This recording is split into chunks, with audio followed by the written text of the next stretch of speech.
The House of Asterion. The queen of Crete gave birth to the child. That child was Asterion. I am that child. I am Asterion. I am the one who they accuse of arrogance or perhaps misanthropy, most certainly madness. These trifling accusations are amusing at best. What is true? I never leave this place, this house, my house, Asterion's house. This house that was built upon an oracle's whisper into my father's ear, the king's ear, decreed, and so it came to be. My house, Asterion's house. Another truth?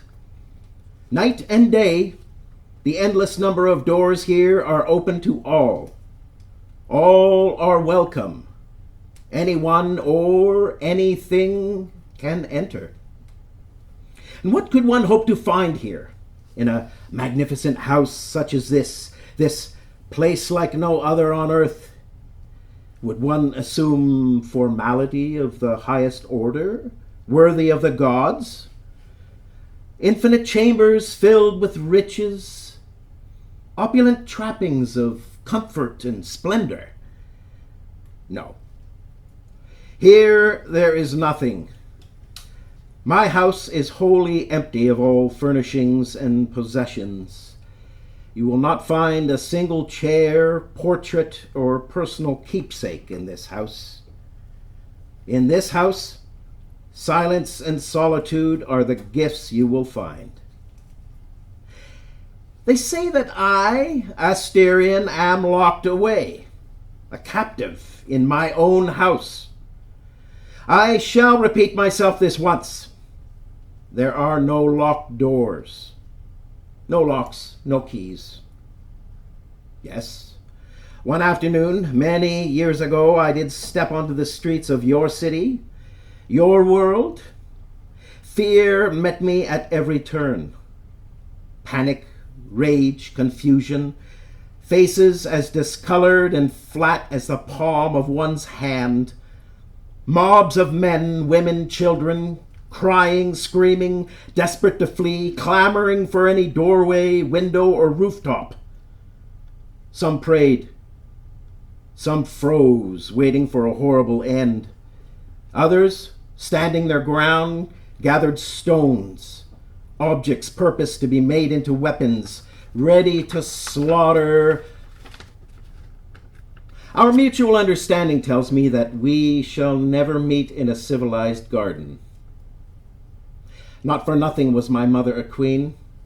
I will never be confused with the common populace, though I have desired it from time to time. People. You people. Truth? I am unique. I am not interested in the exchange of knowledge between humans.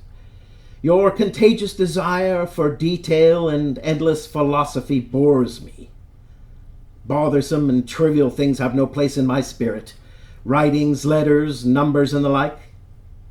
My spirit is prepared for all that is vast and grand. I have never retained the difference between one letter and another. I see and hear words. I cannot feel their meaning. Sometimes I lament this, for the nights and days are long. Indeed, as long as they are, I occupy myself with distractions. Like the charge of battle or the leap of a ram, I sprint throughout these galleries at full pace until I no longer can stand. Gasping for breath, I drop to the cold stone, fall asleep from exhaustion. Other times I spring up and hide amongst the shadowy halls and courtyards, pretending rather that I am being hunted. I also meditate on this house. I have discovered this, and all the parts of my house are repeated many times. Any place is another place. There is no one pool, cellar drain, courtyard, drinking trough, manger. All of these are infinite in number. Did I create this endless house? I no longer remember. Is the house the same size as the world? Or rather, it is the world. I have exhausted the stone galleries, the pools, the courtyards. I have reached the street. I have seen the temples. I have even seen the sea. I didn't understand this at first, but a night vision revealed to me that the seas and temples and streets are also infinite in number. Everything is repeated many times. Infinite repetition. Is everything infinite in number? Is there anything that is only once? Perhaps. Yes, there are two things that are only once. The sun above and below Asterion. My favorite game of all is the one about the other Asterion. I pretend that he comes to visit me and that I show him my house. As an honored guest, I ask him questions. Would you like to see one of the courtyards? Shall we visit my favorite room? I knew you would like that drain. Now you will see a pool that was once filled with sand. And here in this cellar, you will see the crumpled body of the one who prophesied, lying bloodless where I dropped her. You see, every 9 of your years, I am gifted with perhaps the greatest of all distractions. 7 maidens and 7 young men. These tributes or offerings, whatever one may call them, are brought to my house.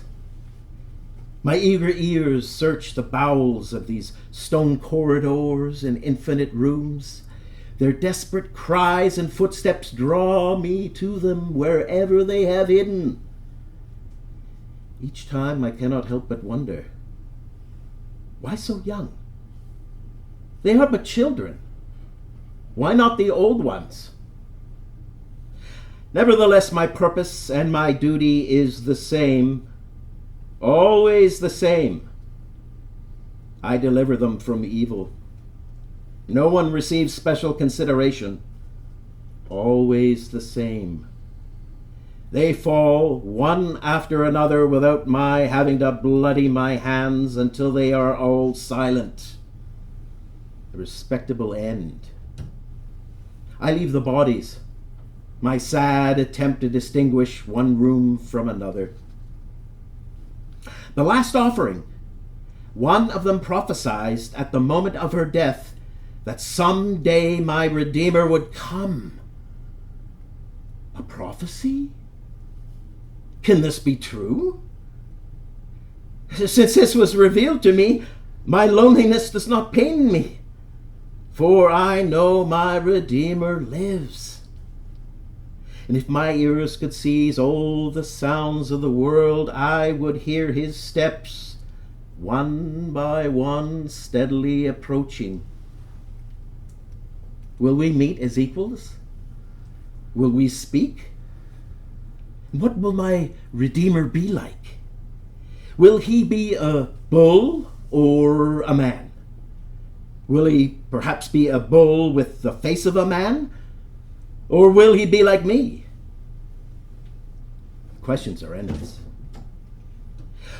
I hope that I will be taken to a place with fewer rooms and fewer doors and fewer corridors, and perhaps made of something other than stone. As that day begins, the sun will shine a little differently. My Redeemer will emerge from my house, from the House of Asterion, and they will say, "The Minotaur was not at his best. You would not believe it. The beast barely defended himself.